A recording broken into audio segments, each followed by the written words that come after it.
So now that you understand how to read a narrative, let's get into the narrative.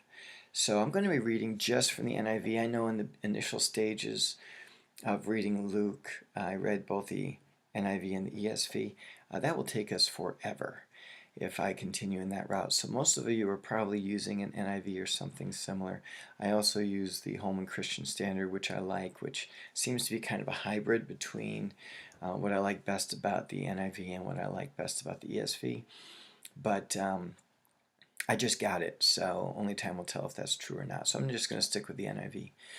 And we'll read those sections and then we'll go forward. So first thing is we're going to read verses 5 through 7. That is the first paragraph there after the introduction.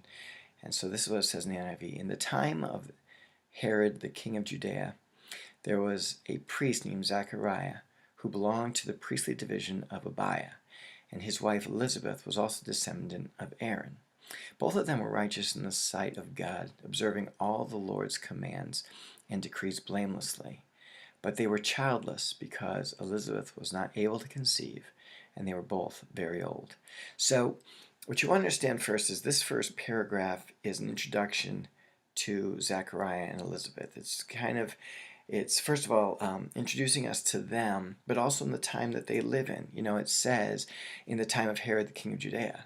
So we're narrowing it down to, I think it's Herod the Great at this time, if memory serves me correctly. And he is sitting on the throne when all of this is happening. So it allows you then to look at this text as a historical document. If you find most of the things in the Bible are going to be time-stamped if they're narratives. So it gives you then a view of the progression of things through time. And it is important to understand this is not mythology.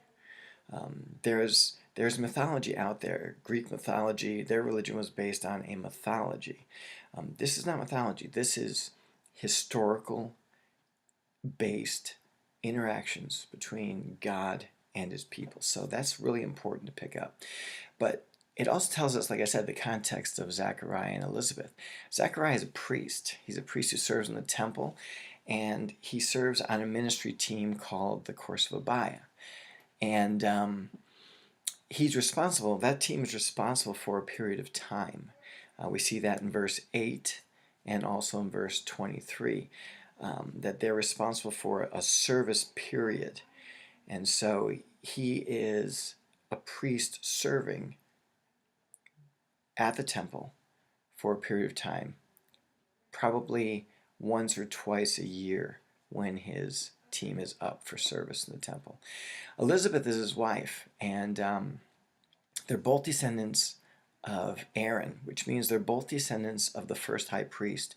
Aaron was the brother of Moses and was really Moses' co-laborer in the Exodus. And both of these people are descendants of that man of God.